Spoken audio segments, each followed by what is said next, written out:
Salam sejahtera buat jemaat Lisdak dimanapun saudara berada, ataupun teman-teman Lisdak.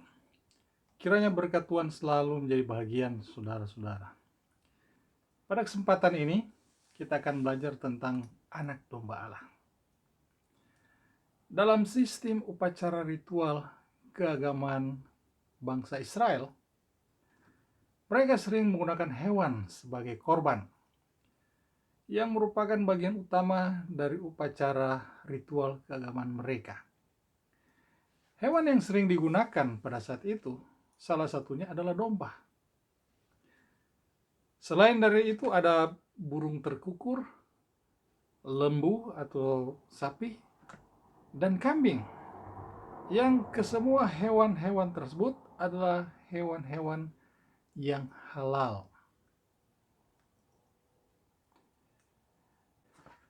Menjadi pertanyaan adalah, kapan mulainya hewan sebagai korban? Karena kita belajar Alkitab, kita akan cari jawabannya di Alkitab. Di dalam buku Kejadian 3 ayat 21 tertulis demikian.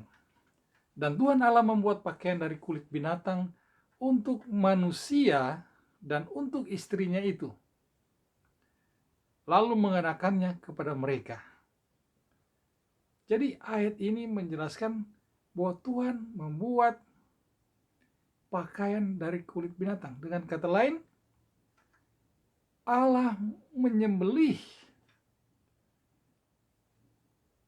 binatang untuk mendapatkan kulit dan dijadikan pakaian, lalu diberikan kepada manusia dan istrinya itu. Jadi hewan sebagai korban pada mulanya terjadi di Taman Eden dan dilakukan oleh Allah sendiri. Kenapa bisa demikian? Kenapa terjadi demikian? Kalau saudara baca di rumah kitab Kejadian pasal yang ketiga 21 atau pasal 3 keseluruhan, Anda akan mendapatkan jawabannya. Jadi Allah menjadikan kulit binatang untuk dijadikan pakaian oleh sebab manusia telah jatuh dalam dosa. Dan pakaian kemuliaan Allah telah hilang akibat pelanggaran perintah Allah. Jadi pakaian kulit binatang itu diberikan untuk menutupi tubuh manusia pertama yang diciptakan itu, karena mereka melanggar perintah Allah sehingga mereka jatuh di dalam dosa. Itu awal mula hewan korban terjadi di Taman Eden.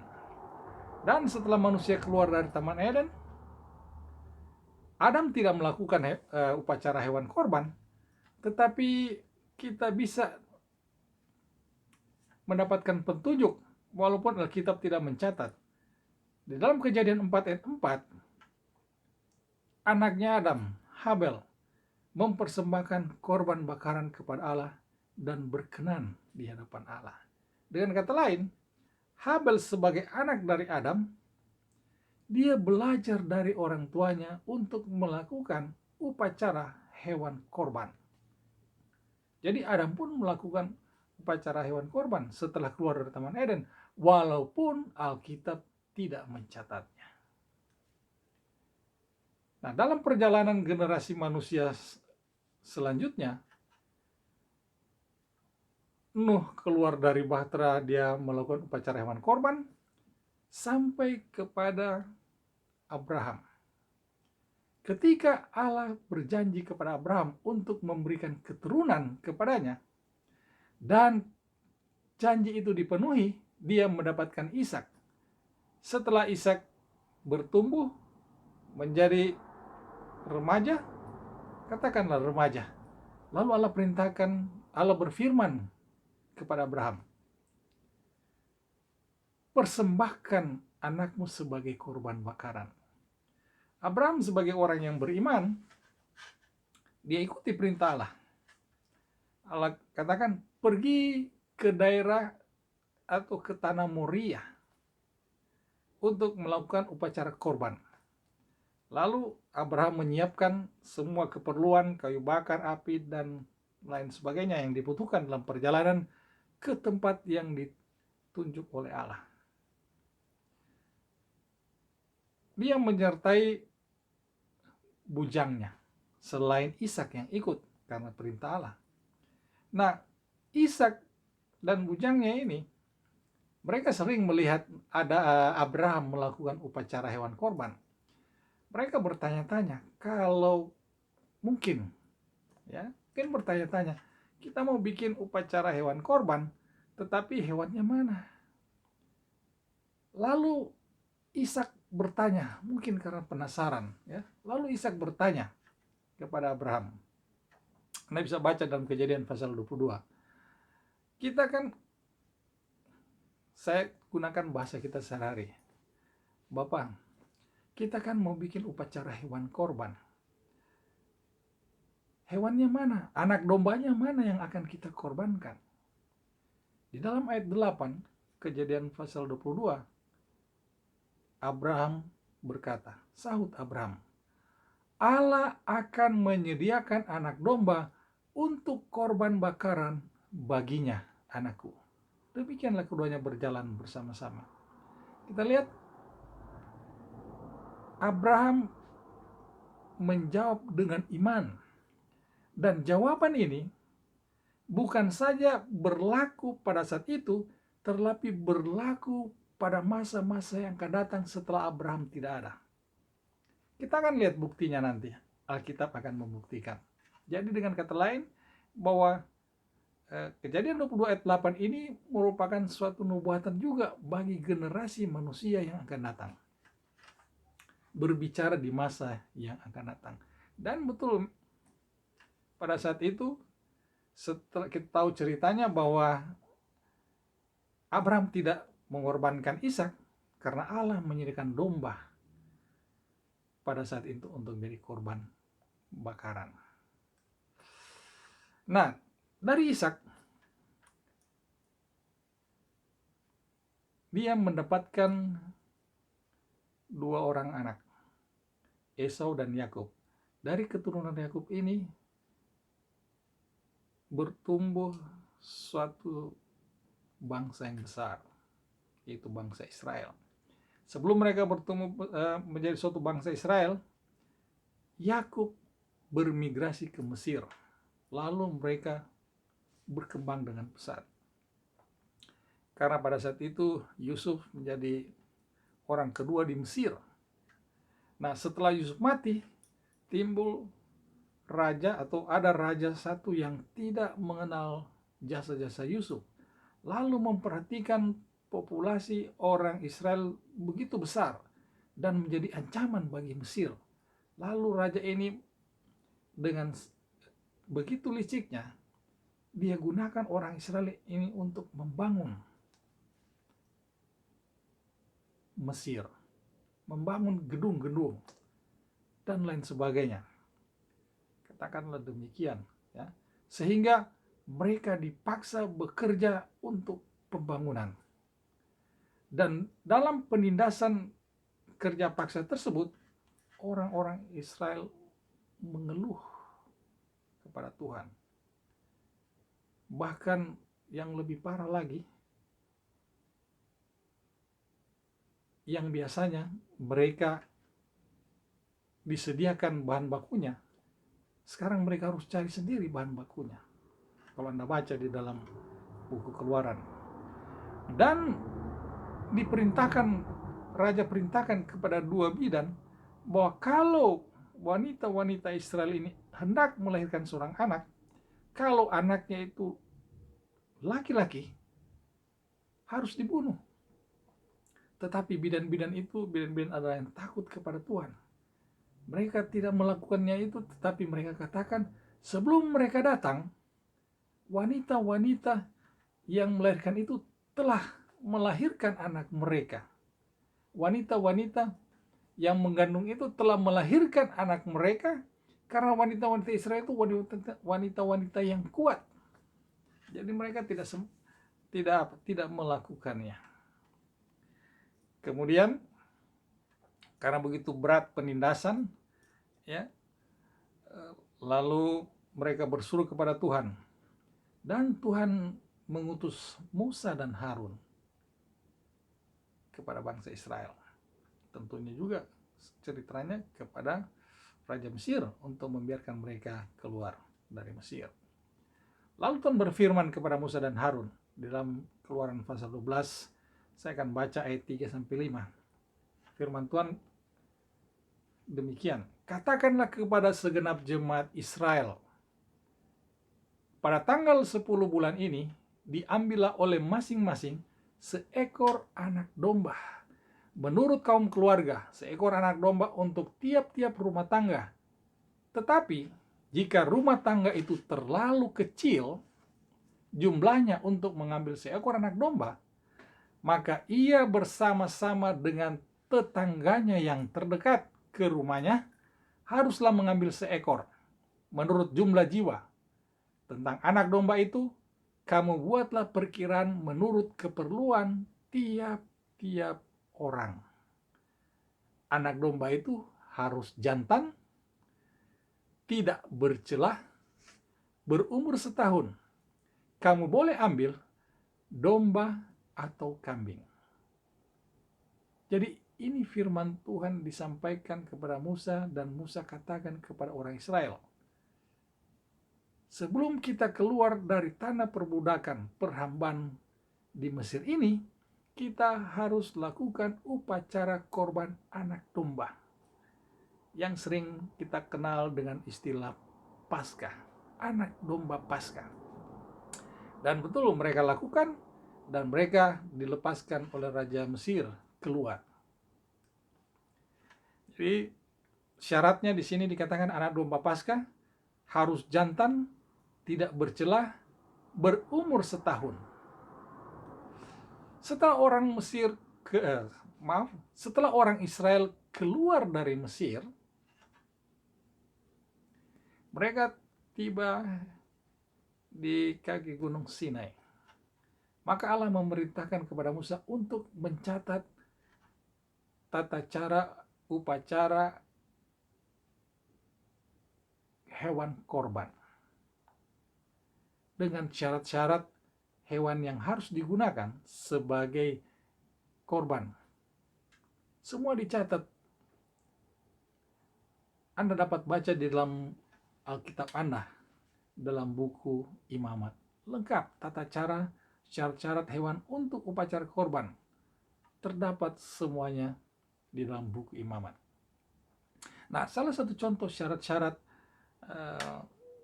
hewan yang akan dikorbankan yang berkenan kepada Tuhan terdapat dalam Imamat 22 ayat 19-20. Maka supaya Tuhan berkenan akan kamu, haruslah persembahan itu tidak bercelah. Dari lembu jantan, domba atau kambing, segala yang bercacat badannya janganlah kamu persembahkan, karena dengan itu Tuhan tidak berkenan akan kamu. Jadi ini syarat yang harus dilakukan oleh orang Israel setiap saat mereka akan melakukan upacara korban anak domba atau korban hewan. Tidak bercelah, lembu jantan, domba atau kambing. Ya, tidak bercacat. Lalu dalam perjalanan sejarah, karena sudah dilembagakan dan dipraktekkan dari saat itu terus sampai pada generasi Yesus Kristus lahir di dunia ini. Pada saat Yesus bertemu Yohanes di Sungai Yordan, karena Yohanes lagi melakukan pelayanan di Sungai Yordan.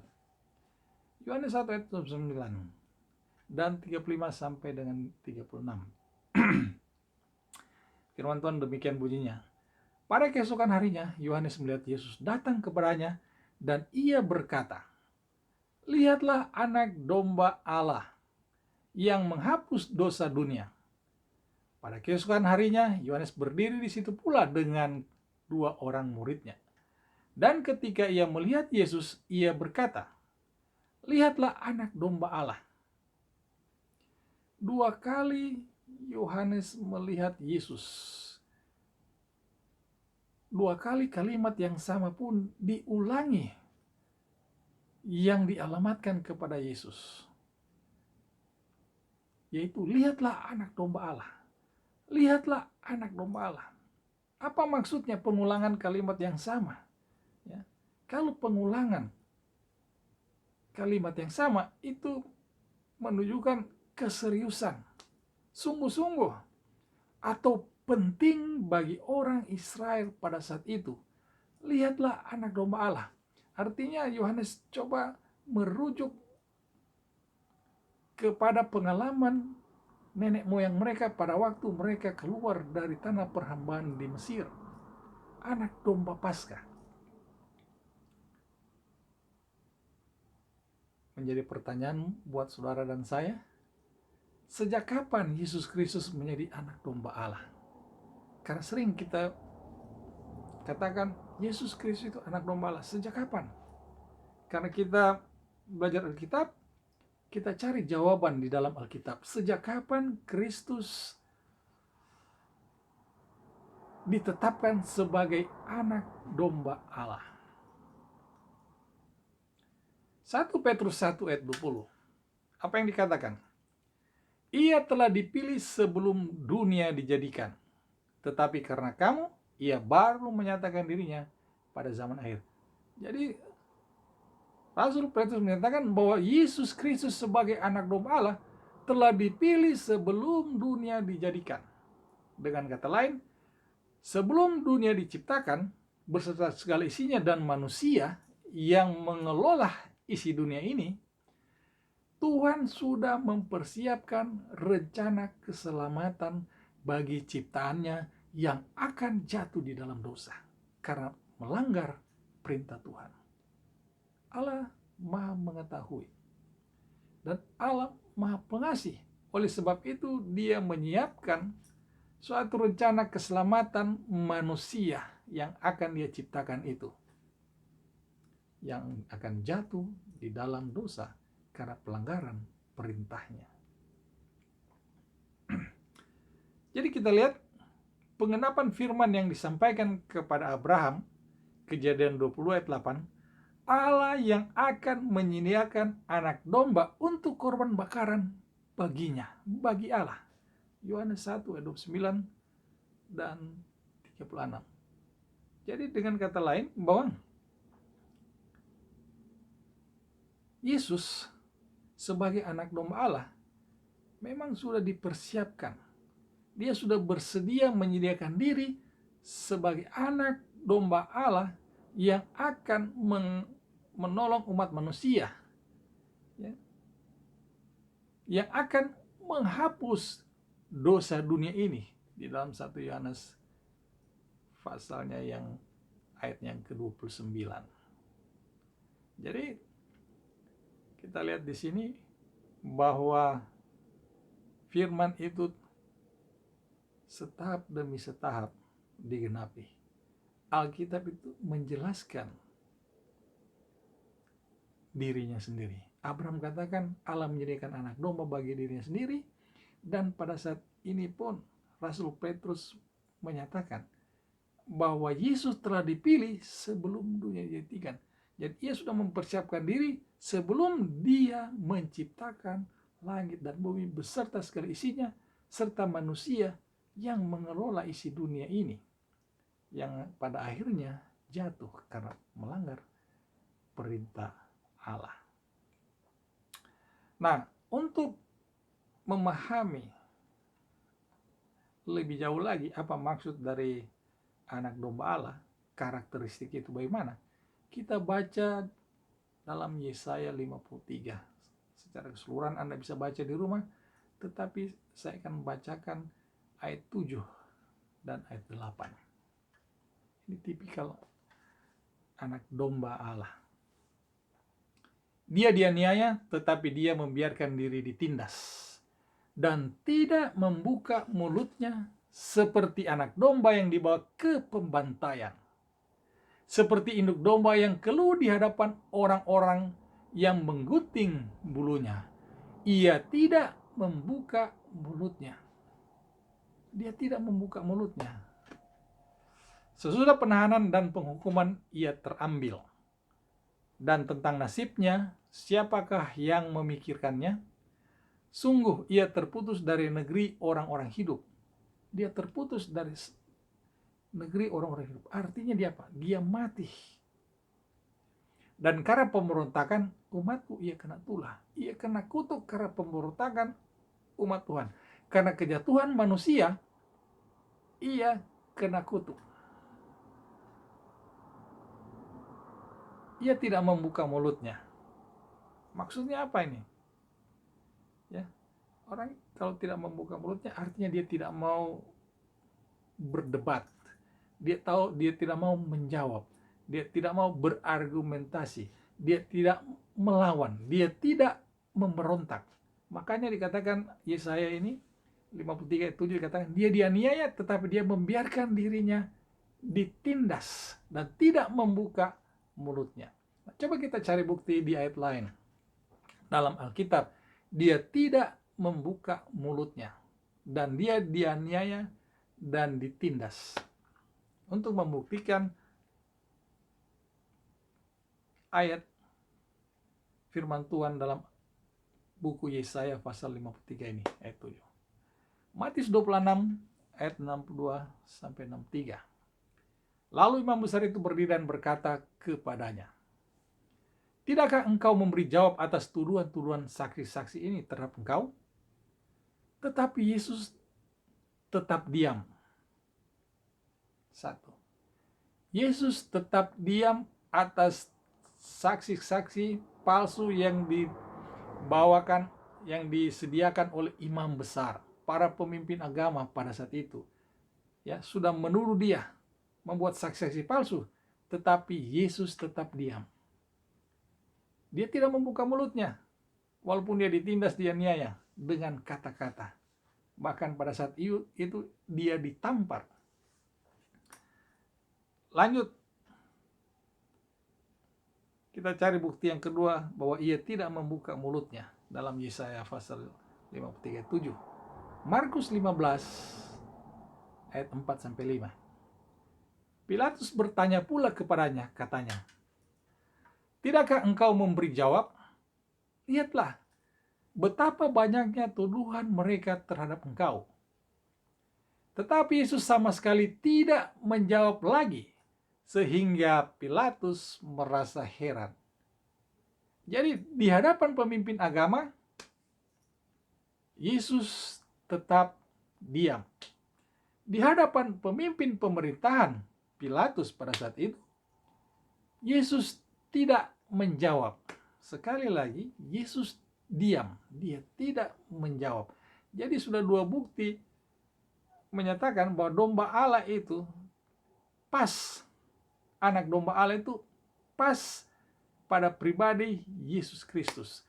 Cocok dengan pribadi Yesus Kristus dalam pengalaman kehidupannya menghadapi baik para imam besar maupun Pilatus.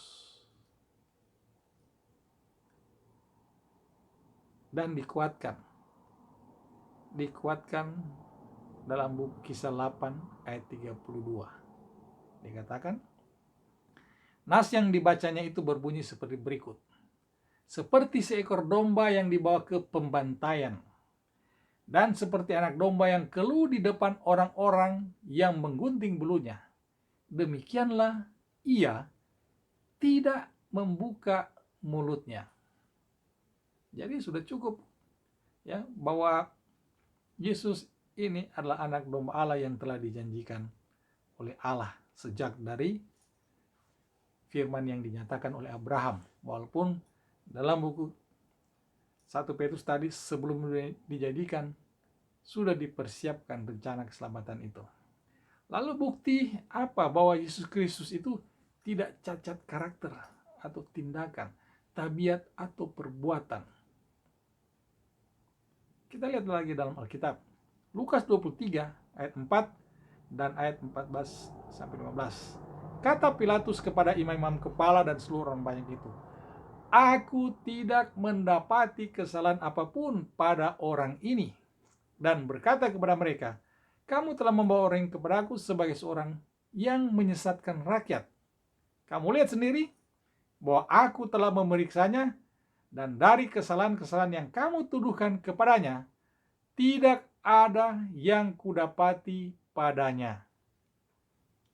Tidak ada kesalahan-kesalahan yang dituduhkan kepada Kristus yang dapat dibuktikan, termasuk oleh Pilatus. Pilatus bilang tidak, dia tidak dapat membuktikan tuduhan yang saudara berikan, yang para imam berikan kepada Yesus. Tidak didapati bukti. Ayat 15 yang menarik di sini katakan, dan Herodes juga tidak, sebab ia mengirimkan dia kembali kepada kami. Sesungguhnya tidak ada satu apapun yang dilakukannya yang setimpal dengan hukuman mati.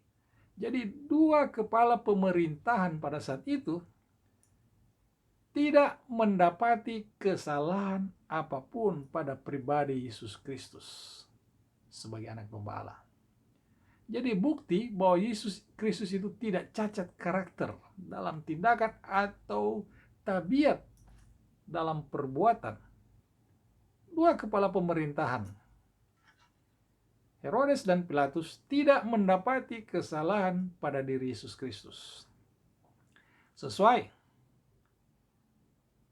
dengan apa yang difirmankan pada waktu pertama kali orang-orang Israel, nenek moyang mereka melakukan upacara domba Paskah. Domba Paskah itu tidak bercacat celah. Matius 27 ayat 23 sampai 24. Katanya, tetapi kejahatan apakah yang telah dilakukannya? Namun mereka makin keras berteriak, ia harus disalibkan. Ketika Pilatus melihat bahwa segala usaha akan sia-sia, malah sudah mulai timbul kekacauan. Ia mengambil air dan membasuh tangannya di hadapan orang banyak dan berkata, aku tidak bersalah terhadap darah orang ini. Itu urusanmu sendiri. Jadi anti klimaksnya di sini, Pilatus menyatakan bahwa dia tidak bertanggung jawab atas tuduhan yang para pemuka agama berikan kepada Yesus, sehingga Yesus harus dihukum mati. Karena dia tidak mendapatkan bukti-bukti yang sepadan dengan hukuman mati. Dengan kata lain, tuduhan-tuduhan itu apa? Palsu. Jadi sudah dua kepala pemerintahan yang menyatakan bahwa Yesus itu tidak bersalah. Kemudian Lukas 23 ayat 47. Ketika kepala pasukan itu melihat apa yang terjadi, ia memuliakan Allah, katanya, sungguh orang ini orang benar. Kepala pasukan mendapati bahwa Yesus itu tidak bersalah. Ia orang benar. Tiga orang yang tidak memiliki keyakinan seperti orang Israel, tidak percaya kepada Tuhan yang hidup. Tetapi mereka mengetahui bahwa Yesus itu adalah orang benar yang tidak layak dihukum mati. Saudara-saudara yang kekasih, dari pelajaran ini, apa yang kita dapat simpulkan? Dari ayat-ayat yang kita telah baca tadi, kita dapat mengambil beberapa kesimpulan yang sederhana atau poin-poin penting yang menguatkan iman percaya saudara dan saya bahwa Yesus adalah anak domba Allah. Pertama, Allah menyediakan korban sejak semula. Sebelum manusia jatuh dalam dosa, Allah telah menyediakannya. Seperti yang dikatakan oleh Abraham, Allah menyediakan anak domba korban bakaran bagi dirinya.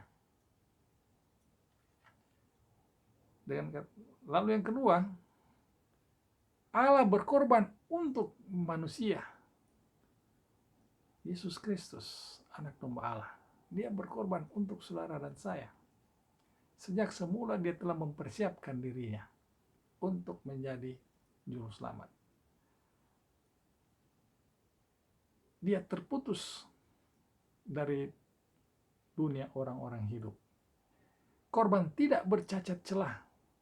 Artinya tabiat, karakter, perbuatan atau tindakannya tidak ada yang menyalahi aturan-aturan seperti yang dibuktikan oleh Pilatus dan prajurit yang melihat Yesus mati. Dia itu adalah orang benar, anak Allah. Dia menurut hingga mati di salib, anak domba Allah Yesus Kristus. Semuanya itu sebagai korban pendamaian yang berkenan kepada Allah untuk manusia. Jadi itulah anak domba Allah Yesus Kristus. Pelajaran kita pada saat ini, anak domba Allah kiranya dapat menguatkan iman percaya saudara dan saya. Dan ini menjadi berkat yang menuntun saudara dan saya menanti kedatangan Tuhan kedua kali. Kiranya Tuhan memberkati. Amin.